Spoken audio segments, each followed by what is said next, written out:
Hello students, how are you. पिछले videos में हमने जो डिस्कवरी ऑफ इलेक्ट्रॉन, न्यूट्रॉन और प्रोटॉन के बारे में पढ़ा था, उसी कंटिन्यूटी में आज जो हमारा टॉपिक है वो है रदरफोर्ड्स स्कैटरिंग एक्सपेरिमेंट। आप इसको डिस्कवरी ऑफ न्यूक्लियस भी बोल सकते हैं, क्योंकि इसका जो कंक्लूजन है वो न्यूक्लियस की डिस्कवरी के साथ ही खत्म होता है। तो आज हम जो बात करने जा रहे हैं वो रदरफोर्ड स्कैटरिंग मॉडल के बारे में बात करेंगे, स्कैटरिंग एक्सपेरिमेंट के बारे में बात करेंगे। तो हम यहाँ पर सबसे पहले मॉडल डिस्कस करते हैं, मॉडल के साथ साथ उसके ऑब्जर्वेशन और कंक्लूजन, क्योंकि जब तक हम ऑब्जर्वेशंस नहीं करेंगे हमारा मॉडल या हमारा ये जो स्ट्रक्चर है ये किसी काम का नहीं। सबसे पहले हम ये देखना चाहते हैं कि रदरफोर्ड ने क्या बताने की कोशिश की और उसने जो बेसिक चीज़ें क्या ली हैं जिनके कारण उसका ये कंसेप्ट जो है ये जो बहुत सक्सेसफुल रहा, जिससे एक बहुत ही इम्पॉर्टेंट यूँ लगा लीजिए एटॉमिक पार्टिकल के बारे में हमें पता चला कि न्यूक्लियस होता है, एटम के सेंटर में होता है, क्या होता है, कैसे होता है। तो इस मॉडल को हम थोड़ा सा देखेंगे अभी। इस मॉडल के लिए ये जो है ये अल्फा एमिटर है। देखिए this one is the slit, ये प्लेट रखी हुई है। इस मॉडल के ऊपर कंसंट्रेट करेंगे। This is the radio active element, ये एक रेडियो एक्टिव एलिमेंट है। रेडियो एक्टिव, ये कोई भी रेडियो एक्टिव एलिमेंट हो सकता है। मैंने यहाँ पर रेडियम लिया है, ठीक है, रेडियम लिया है। इसको अल्फा एमिटर बोला जाता है, अल्फा एमिटर, क्योंकि ये अल्फा जो पार्टिकल्स हैं उनको एमिट करता है। अब अल्फा पार्टिकल्स क्या होते हैं, कैसे एमिट करते हैं? देखिए अल्फा पार्टिकल्स जो होते हैं उनको हम अल्फा पार्टिकल्स को जो हीलियम आयन होते हैं उनको हम अल्फा पार्टिकल्स बोलते हैं। दिस वन He2 पॉजिटिव, इनको हम अल्फा पार्टिकल्स बोलते हैं। इनको हम डबली आयोनाइज्ड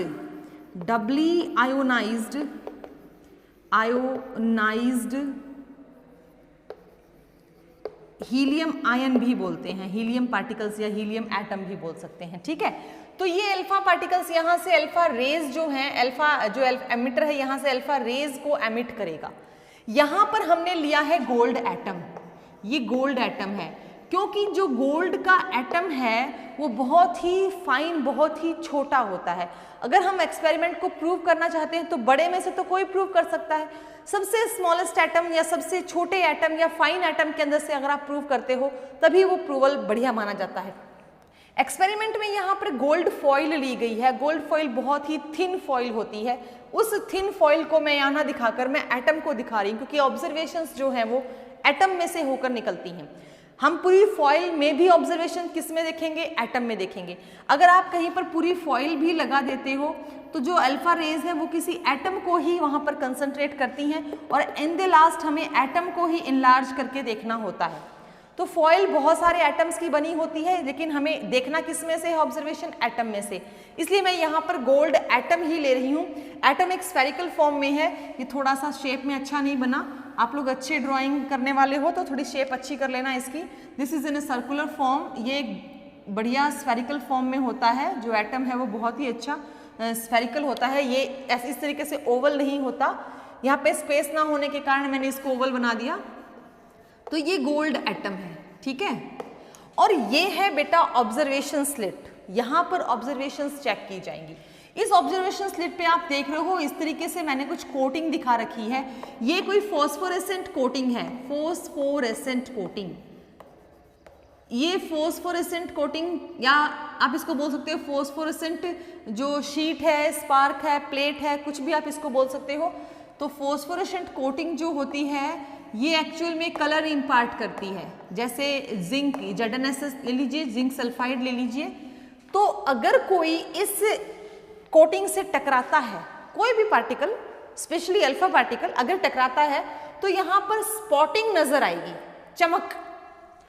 इमेजिन कीजिए रूम बहुत अंधेरा है, रूम में मतलब इतना अंधेरा है कि आपको कुछ नजर नहीं आ रहा, और अचानक में आपके हाथ में कोई ऐसी चीज है, स्पार्क कर रही है, स्पार्किंग है, तो कोई भी आपको स्पार्किंग के कारण पहचान सकता है। बिल्कुल ही ऐसा यहाँ से होता है कि यहाँ से अगर कुछ एमिट हो रहा है या कुछ भी हम छोड़ रहे हैं, बम्बार्ड कर रहे हैं, तो वो यहाँ आकर स्पार्क करने लगता है, और वो स्पार्किंग, वो स्पॉटिंग यहाँ पर कलर्ड नजर आएगी, ग्रीन कलर की, रेड कलर की, किसी भी कलर की नजर आएगी। तो हम पहचान जाएंगे कि यहाँ से कुछ भी अंधेरे में निकला है और वो यहाँ टकराया, यहाँ टकराया, यहाँ टकराया है, या फिर यहाँ टकराया। जहां भी जाकर वो स्ट्राइक करेगा वहां पर ही स्पॉटिंग होगी। हम उस स्पॉटिंग को पहचान जाएंगे कि भाई इसने सीधा वहां स्ट्राइक किया। मतलब ऐसा नहीं है कि अगर यहां से कुछ निकल रहा है तो ये पूरा का पूरा ग्लो करेगा, पूरे के पूरे में चमक नहीं आएगी, सिर्फ और सिर्फ उसी पोर्शन में। जैसे कोई रेज यहां तक निकलकर यहां पहुंच रही हैं तो जो हम स्पॉटिंग ऑब्जर्व करेंगे वो सिर्फ यहीं पर ऑब्जर्व होगी। तो इसलिए हमें ये कोटिंग लगानी होती है कि हम, या फिर जो एक्सपेरिमेंट किया रदरफोर्ड ने, उन्होंने ये कोटिंग यूज की क्योंकि वो बताना चाह रहे हैं कि इस एटम के अंदर क्या है। एटम के बाहर इलेक्ट्रॉन की डिस्कवरी हुई, एटम के बाहर बोला गया उसको, आउटर साइड बोला गया। एटम के अंदर हमने पढ़ा न्यूक्लियस, न्यूक्लियस के अंदर प्रोटॉन होता है, प्रोटॉन पॉजिटिव, लेकिन एक्चुअल में कहाँ है ये एटम स्फीयर है, एक्चुअल में कहाँ पर प्रोटॉन है, कहाँ इलेक्ट्रॉन है, कहाँ मैसिव पार्ट है, अभी कुछ नहीं पता। तो उसके लिए इस प्रकार का एक्सपेरिमेंट जो है वो काम कर रहा है। अब जरा देखते हैं यहां पर सबसे पहली ऑब्जर्वेशन क्या कह रही है। जैसे जैसे हम वहां ऑब्जर्वेशन लिखेंगे उसके बाद हम कंक्लूजन चेक करते जाएंगे। सबसे पहली ऑब्जर्वेशन कह रही है मोस्टली, मोस्टली यानी कि maximum, mostly rays, alpha rays बोल सकते हो आप, mostly rays are passed straight through the atom, मतलब ज्यादातर रेज जो हैं वो बिल्कुल स्ट्रेट पास हो गई। आप यहां पर देखिएगा एमिटर क्या कह रहा है कि मोस्टली रेज, जैसे ये यहां पर पास होगी, ठीक है, ये यहां पर पास हो गई है ना, यहां पर आ गई। अब जैसे ये है, ये स्ट्रेट पास हो गई, ऐसे ही ये स्ट्रेट पास हो गई, ये वाली रेज भी स्ट्रेट पास हो गई, ये वाली रेज भी स्ट्रेट पास हो गई। मतलब ये जो हैं जहां स्पॉटिंग कर रही हैं बिल्कुल स्ट्रेट जा रही हैं, यहाँ इनकी स्पॉटिंग नजर आ रही है। मतलब हमें यहाँ पर पता चल गया कि ये रेज यहाँ पहुंच गई, यानी ये वाला जो पोर्शन है और ये वाला जो पोर्शन है ये मैक्सिमम स्पॉटिंग चेक कर रहा है, मैक्सिमम स्पार्कलिंग वहां हो रही है। तो इससे क्या कंक्लूजन निकला कि इतने हिस्से में, मतलब इतने हिस्से में और इतने हिस्से में, बीच का मैंने अभी कुछ बनाया नहीं, यानी जिस हिस्से पर मैंने आपको स्पॉटिंग कहा है कि मैक्सिमम है, मैक्सिमम भी कितनी, अप टू, ये कितनी स्पॉटिंग देता है, अप टू 95% तक, 90 to 95% तक यहाँ पर ही इन दो हिस्सों में ही मैक्सिमम स्पॉटिंग नजर आती है। तो इसका क्या कंक्लूजन निकला, इसका कंक्लूजन निकला कि मोस्ट ऑफ द स्पेस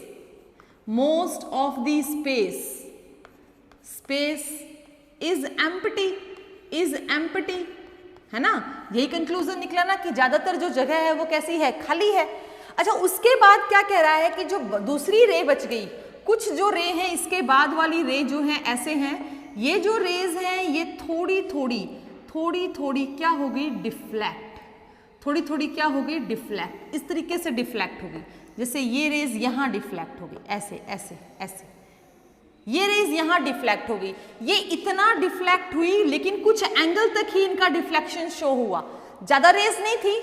इस हिस्से में जो डिफ्लेक्शन है वो शो हुआ up to a small angle, कुछ एंगल तक ही रेज डिफ्लेक्ट हुई। तो सेकंड ऑब्जर्वेशन क्या कहती है, few of the alpha rays या alpha particles are deflected to a small angle, है ना, छोटे एंगल पर वो कुछ रेज, ज्यादा नहीं, यहां अप टू 90 to 95% तो स्ट्रेट जा चुकी, इसका मतलब मैक्सिमम पार्ट जो है वो क्या है, एटम का एम्प्टी है, लेकिन कुछ रेज जो हैं वो क्या हो गई, डिफ्लेक्ट। अब हम ऐसा सोच रहे हैं, देखो इन्होंने सोचा कि नहीं सोचा पता नहीं, हम ऐसा सोच रहे हैं कि सेंटर में हमने प्रोटॉन कहा और जो अल्फा रेज होती हैं वो भी प्रोटॉन यानी पॉजिटिव होती हैं। कैसे होती हैं, देखिए ये हमारा प्रोटॉन है न्यूक्लियस का, ये इसके 2 इलेक्ट्रॉन हैं। अगर हम इस हीलियम के दोनों इलेक्ट्रॉन को खत्म कर दे तो बीच में कौन बच गए, प्रोटॉन, यानी सिर्फ पॉजिटिव चार्ज। तो जो अल्फा रेज होती हैं ये पॉजिटिवली चार्ज्ड होती हैं, जो ये अल्फा पार्टिकल्स हैं दीज आर पॉजिटिवली चार्ज्ड। अब पॉजिटिवली चार्ज्ड है तो हम ऐसा मान रहे हैं कि सेंटर में क्या होगा, कोई पॉजिटिव चार्ज होगा, तभी तो एक दूसरे से रिपेल कर गई, तभी तो इसके पास नहीं आई, पास आने की बजाय ये क्या कर गई, दूर भाग गई। जब तक रास्ता था और इनसे दूरी थी तो इन रेज ने इससे कोई डिफ्लेक्शन शो नहीं किया। देखिए स्ट्रेट लाइन जा रही हैं, इसका मतलब इस रास्ते में कुछ नहीं है, ना तो पॉजिटिव है ना ही कोई ऐसी चीज है जो इनको रोक सके, ये आसानी से इस जगह से निकल रही हैं। ये एक स्फीयर की बात की जा रही है। अच्छा, जब ये यहाँ पर पहुंची तो इनको लगा कि कुछ ऐसा है यहाँ पर जो इनको धकेल रहा है, क्योंकि इनका नेचर भी पॉजिटिव है और इनका नेचर भी पॉजिटिव है, जो इनको डिफ्लेक्ट कर रहा है, धकेल रहा है। तो ये अपने रास्ते से थोड़ी सी मुड़ गई, ये अपने रास्ते से थोड़ी सी मुड़ गई, और मुड़ने के कारण इनका डिफ्लेक्शन जो है वो इस फॉस्फोरेसेंट प्लेट या कोटिंग पर नजर आया, थोड़ा सा हटके। हालांकि ये जो स्पेस, ये जो स्पॉटिंग है बहुत ही हल्की है, कहीं कहीं पर ये स्पॉटिंग दिख रही है, इसका मतलब कुछ ही रेज ऐसी हैं जो छोटे एंगल तक डिफ्लेक्ट होती हैं। इससे क्या कंक्लूजन निकला? इससे कंक्लूजन ये निकला कि the center in the there is some positive charge. देखो, ऐसा हम मान रहे हैं, positive charge in the center, कि सेंटर में कोई पॉजिटिव चार्ज है, center of an atom. Atom के सेंटर में कोई पॉजिटिवली चार्ज्ड पार्टिकल है, जिसके कारण ये कुछ हद तक या कुछ एंगल पर ही क्या हो गई, डिफ्लेक्ट हो गई। ठीक है, यहां तक बात समझ में आ रही है? तो हमने दो ऑब्जर्वेशन देखी, थर्ड ऑब्जर्वेशन देख रहे हैं। थर्ड ऑब्जर्वेशन कह रहा है कि जब हम इस स्पॉट की एनालिसिस करते हैं, जब इस कोटिंग की एनालिसिस करते हैं, तो एक हिस्सा ऐसा है यहाँ पर इतने हिस्से में हमें कोई भी रंग नजर नहीं आता, कोई भी स्पॉटिंग हमें नजर नहीं आती, एक ब्लैक मार्क नजर आता है, चाहे हम कितनी ही अल्फा पार्टिकल बम्बार्ड करवा लें। जब हम एटम यहाँ रखते हैं तो हमेशा एटम के बिल्कुल सेंटर के सामने हमें कुछ नजर नहीं आता, इतने हिस्से में कोई भी स्पॉटिंग नजर नहीं आती, ना कोई स्पार्कलिंग होती है, ना कोई कलर इमिशन होता है, कुछ भी नहीं नजर आता। कहने का मतलब ये है कि जो ये इस प्रकार के पार्टिकल्स हैं, ये जो रेज है जो सेंटर तक होती हैं, यहाँ पर कुछ है, हमें नहीं पता क्या है, पर यहाँ पर जो कुछ भी है, जब ये रेज से निकलना चाहती है, ये इसको निकलने नहीं देता और ये वापस इसी रास्ते पर मुड़ जाती है। देखिए, आएगी यहाँ तक, यहाँ पर आकर वापस उसी रास्ते से मुड़ जाती है, जैसे जिस रास्ते से गई उसी रास्ते से वापस आ गई। तो इसको बोलते हैं डिफ्लेक्ट बैक। लेकिन ऐसा बहुत कम होता है। ऐसा कब होता है? 20,000 में से कोई एक ही अल्फा रे ऐसी होती है जो वापस आती है, और ये रे कंक्लूड कर रही है कि यहाँ पर कुछ है, ताकि ये आगे जा ही नहीं पा रही, जिसके कारण ये आगे जा ही नहीं पा रही, और यहाँ पर कोई स्पॉटिंग, कोई लाइट हम देख ही नहीं पा रहे, हम ऑब्जर्व ही नहीं कर पा रहे कि यहाँ पर कोई पार्टिकल आता है, स्ट्राइक करता है और हमें वो ऑब्जर्वेशन मिलती है। तो हमारी थर्ड ऑब्जर्वेशन क्या है? अ वेरी फ्यू, बहुत कम की बात हो रही है, very few, that is out of 20,000 only one is deflected back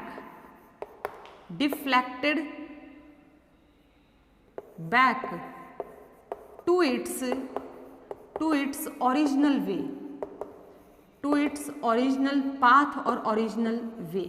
जिस रास्ते से आती है उसी रास्ते पर चली जाती है।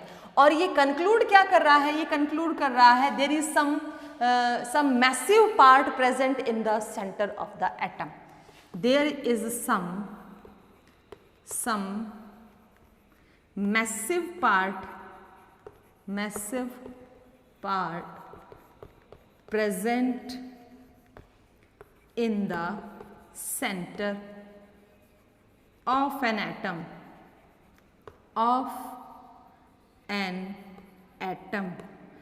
called न्यूक्लियस, जिसको क्या बोला गया? न्यूक्लियस। बाद में रदरफोर्ड ने उसको नाम दिया कि वो मैसिव पार्ट ही हमारा क्या है? न्यूक्लियस है, जो ऑब्स्टेकल कर रहा है इन अल्फा रेज को इस एमिटर तक आने के लिए। इस ऑब्जर्वेशन पर हम ये बोल सकते हैं कि अल्फा स्कैटरिंग एक्सपेरिमेंट जो है वो डिस्कवरी ऑफ न्यूक्लियस भी हमें दे रहा है। So this experiment gives the nucleus, discovery of nucleus. तो यहाँ तक देखिए बेटा, हमने ऑब्जर्वेशंस की, हमने कंक्लूजन किए। अब हम इसके बाद इसके कुछ मतलब इंपॉर्टेंट पॉइंट्स और इसकी ऑब्जर्वेशंस के साथ कुछ इसके ड्रॉबैक्स और देखते हैं। एक बार आप इसको नोट डाउन कर लेंगे, आप इस एक्सपेरिमेंट को एक बार समझ लेंगे कि क्या बोल रहा है ये एक्सपेरिमेंट, ये किसी भी एटम पर एप्लीकेबल क्यों नहीं किया। सबसे पहले गोल्ड फॉइल क्यों ली, क्योंकि थिनेस्ट फॉइल है, बहुत पतली होती है, इसलिए हमने सबसे पहले उसी एटम से या उस एटम से ही जो रदरफोर्ड ने ये स्कैटरिंग एक्सपेरिमेंट करवाना जरूरी समझा। उसके बाद न्यूक्लियस की डिस्कवरी हुई और हम इस प्रकार के ऑब्जर्वेशन को ऑब्जर्व करते। एक बार इसको आप राइट डाउन कर लीजिए ताकि मैं आपको इसकी यूजफुलनेस और ड्रॉबैक्स करवा दूं।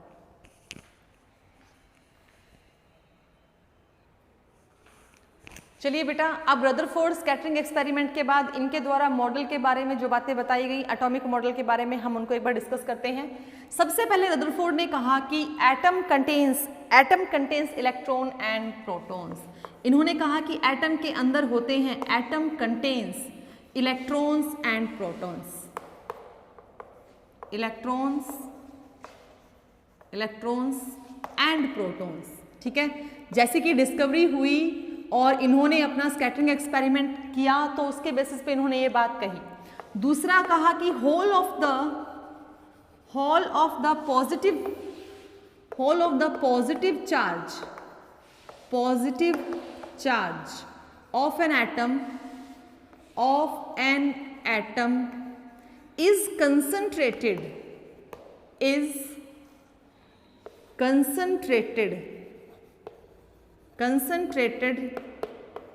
in a small region of atom। कह रहे हैं कि जितना भी पॉजिटिव चार्ज किसी एटम का है वो एक छोटे से हिस्से में ही कंसंट्रेट होता है एटम के अंदर, वो सभी जगह नहीं होता। अगर नेगेटिव चार्ज के लिए कोई पर्टिकुलर स्पेस है, पर्टिकुलर जगह है, तो पॉजिटिव चार्ज के लिए भी पर्टिकुलर स्पेस है। यहां से दो बातें हमारे सामने आती हैं कि अगर the size of the nucleus, अगर हम न्यूक्लियस की बात करें तो हम कहेंगे द साइज। अब यहां पर कंसंट्रेट किया तो हमने उस हिस्से को क्या कह दिया, इन्होंने कहा कि एक मिनट, इन्होंने कहा दैट इज कॉल्ड, ठीक है, उसे वो क्या बोला, दैट इज कॉल्ड, उसे इन्होंने नाम भी दे दिया, दैट इज कॉल्ड न्यूक्लियस। उस हिस्से को क्या नाम दिया, स्मॉल रीजन को क्या नाम दिया, न्यूक्लियस का। ठीक है, फिर उन्होंने कहा कि the size of nucleus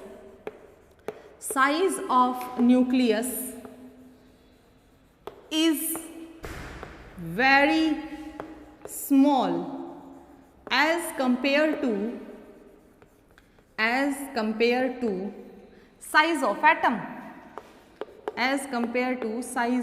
atom, ठीक है। न्यूक्लियस का साइज एटम के साइज के कंपैरिजन में बहुत छोटा होता है। That is radius of nucleus is 10 to power minus 15 meter and radius of atom is in order of 10 to power minus 10 meter। कितना छोटा होता है, देखिए अगर ये कोई प्लेग्राउंड है, ये कोई बड़ा सा प्लेग्राउंड है, तो इस प्लेग्राउंड के सेंटर में रखी हुई एक फुटबॉल, ठीक है, खूब बड़ा प्लेग्राउंड है, उस प्लेग्राउंड के सेंटर में रखी हुई एक फुटबॉल। तो इस कंपैरिजन में हम एटम का जो रेडियस है और न्यूक्लियस का जो रेडियस है वो इस ऑर्डर में रखते हैं कि न्यूक्लियस का रेडियस जो है वो 10 टू पावर माइनस 15 मीटर के ऑर्डर में रहेगा और एटम का radius 10 to power minus 10 meter के ऑर्डर में रहेगा। अब यहाँ इसके बाद थर्ड कंक्लूजन आता है। थर्ड कंक्लूजन कह रहा है कि हमारे पास जो इलेक्ट्रॉन्स हैं, इलेक्ट्रॉन्स जो हैं वो एटम में जो रिवॉल्व कर रहे हैं वो बहुत ही हाई स्पीड से रिवॉल्व करते हैं। The electrons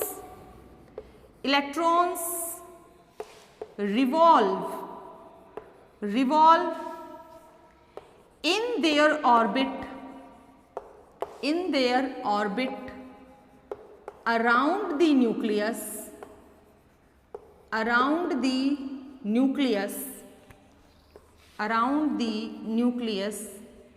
with very high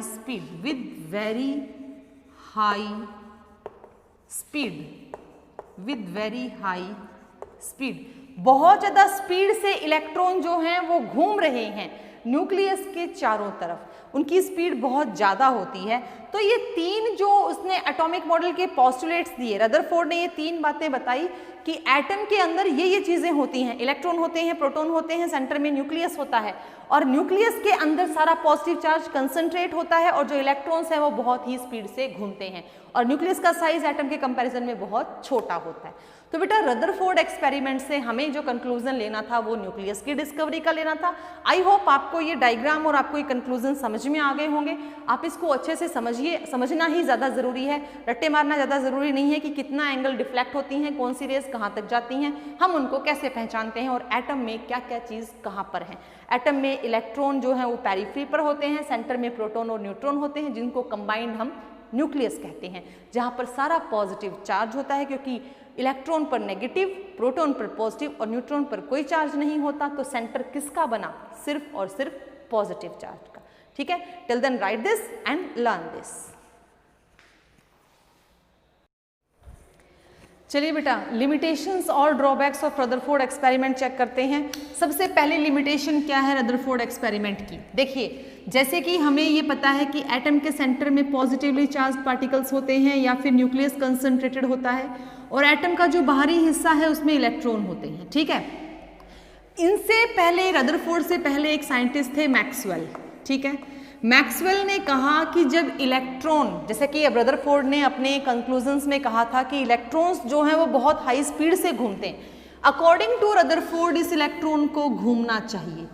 भाई रास्ता तो यही है, यही जगह है। जब इलेक्ट्रॉन अपने ही एरिया में, अपने ही ऑर्बिट में घूमेगा तो वो जाहिर सी बात है कुछ अमाउंट की एनर्जी भी एमिट करता हुआ चलेगा ना। अब मैक्सवेल कहता है कि वो अगर एनर्जी एमिट करता है, वैसे तो उसकी एनर्जी एक ही ऑर्बिट में कांस्टेंट होनी चाहिए, लेकिन अगर वो एनर्जी एमिट करता है तो थोड़े समय के बाद उसकी एनर्जी धीरे धीरे कम हो जानी चाहिए। ठीक है ना, ये रदरफोर्ड ने तो कह दिया कि इलेक्ट्रॉन चल रहा है, घूम रहा है, एनर्जी एमिट कर रहा है, लेकिन मैक्सवेल कह रहा है कि भैया ये बताइए अगर एनर्जी एमिट कर रहा है तो उसकी एनर्जी के अकॉर्डिंग जो कंक्लूजन है वो ऐसा कुछ आना चाहिए। भाई इलेक्ट्रॉन, ये हमारा न्यूक्लियस है, इलेक्ट्रॉन ने यहाँ से चलना शुरू किया, ठीक है, और वो एनर्जी एमिट करता हुआ जा रहा है।